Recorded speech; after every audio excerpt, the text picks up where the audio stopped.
Gamarjaba from Abkhazia. This is the Rorshok, Georgia update from the 19th of October, 2023. Quick summary of what's going down in Georgia.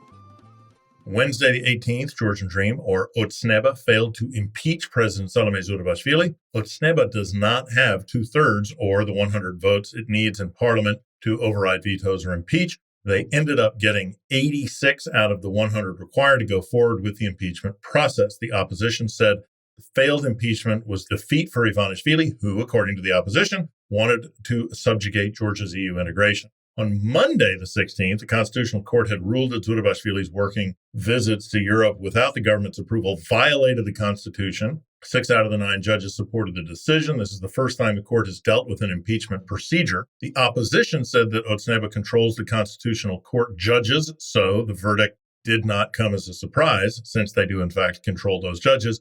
Otsneba members said that the Constitutional Court's decision proved that Zourabichvili had breached the Constitution and that they would proceed with the impeachment process in Parliament. In response, Zourabichvili said she planned to continue serving as the president and called on the opposition to take to the streets against this impeachment. On Tuesday the 17th, she made 2 crucial decisions. First, she stripped the Georgian citizenship of Otar Parskhaladze, who holds dual Georgian and Russian citizenship. Recall that the U.S. Treasury has sanctioned him for operating or having operated in the management consulting sector of the Russian Federation economy under the guidance of the Russian Federal Security Service officer Alexander Onishenko. Secondly, the president vetoed the tent law before Parliament could vote on it. The law would have empowered police to ban the establishment of structures during assemblies or demonstrations that posed a threat to participants' safety or were unnecessary for the event's organization. The opposition criticized the law, saying it violates freedom of speech. On Thursday, the 12th, parties Girchi, More Freedom, and It Is Time, or DROA, launched a joint project called Mona.ge. Mona means enslaved person or slave in Georgian. Founders of the project chose the name to refer to Otsneba's appeasement policies towards Russia. The project includes a bilingual website and a Facebook page to make public the names of those allegedly serving the Russian regime in Georgia, keep a digital record of them so that future generations can access the information, and prevent listed individuals and their family members from seeking asylum in Western countries. Project targets a wide range of individuals, including state security employees, police officers involved in arresting demonstrators, judges, and business owners financing the Russian regime through corrupt government officials. Link to the project's website in the show notes. On Friday the 13th, non-governmental organization monitors elections and related political processes called the International Society for Fair Elections and Democracy, or ISFED, published a document on political finance in Georgia. According to the report, Georgia's political financial landscape mostly adheres to international standards, but Otsneba's dominance in fundraising causes concerns about financial inequality and political corruption. ISFED said that while private funding is allowed, Otsneba's donors often secure government contracts. State funding is based on parliamentary election results, hindering newcomers in local elections. Fewer seats in parliament mean less state funding.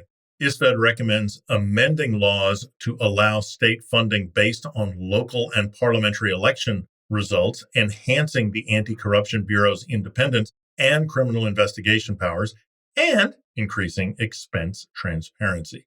Also on Friday the 13th, Otsneba representatives did not join the European Council's resolution recognizing Russia as a dictatorship.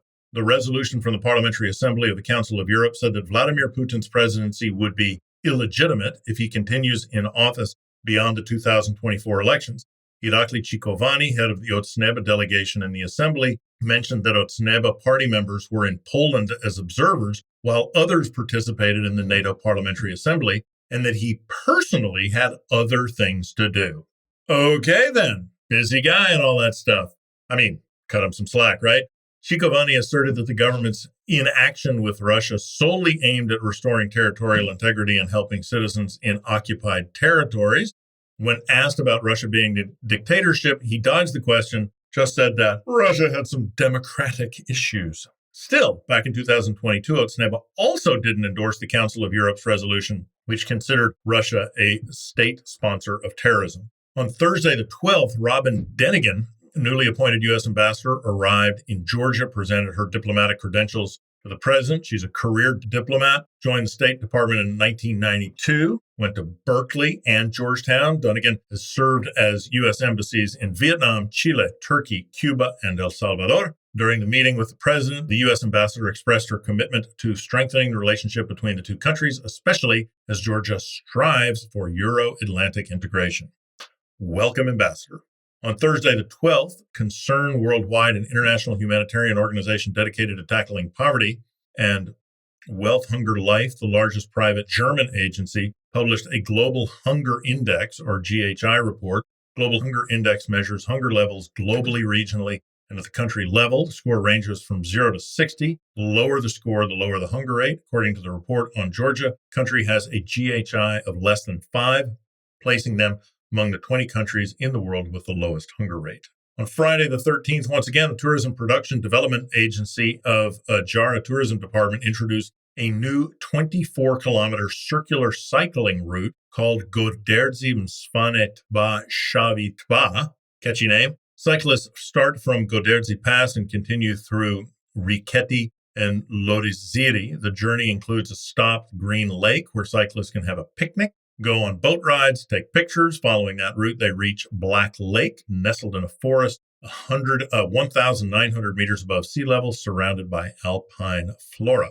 Amidst Russia's plans to build a naval base in Otsneba on Wednesday, the 18th, Sergei Shamba, Security Council Secretary of Abkhazia and well-known bootlicking public relations genius, stated that Abkhazia maintains a strong relationship with Russia. He said that Abkhazia is aligned with the Russian world and desires to be a part of it. Shamba also noted that thanks to the Russian language, Abkhazia has become familiar with world culture. Additionally, he pointed out that the two societies have enriched each other and that Abkhazia has always attracted the attention of the Russian creative intelligentsia. Enriched is the word. On Thursday, the 12th, Rustavi authorities unveiled a memorial for soldier Mikheil Narindoshvili, who lost his life in a peacekeeping mission in Afghanistan. Rustavi's mayor emphasized the significance of commemorating national heroes. Other dignitaries attending the unveiling ceremonies included Deputy Defense Minister Grigol Georgadze, State Trustee in Kvemo-Kartli Georgi Dokhturishvili. The event aimed to pay tribute to all soldiers who have made the ultimate sacrifice for Georgia.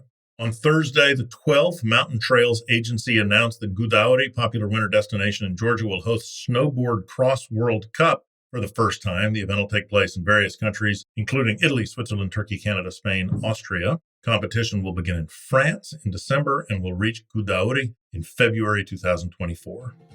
That's it for this week. Thanks for joining us. Before we leave, we have a quick question for those following us for a while. How are we doing on bias, axe grinding? We try to be independent and stick to the facts and context when we feel like it. How are we doing? We even seem a little teensy bit biased. We're happy to see the Rorshok community is growing. We want to be the best that we can be. Tell us your thoughts and opinions at georgia@rorshok.com. You can also contact us on Instagram at Rorshok_G or Twitter at RorshokGeorgia or Mastodon at Georgia at Rorshok Social. Nachmandis.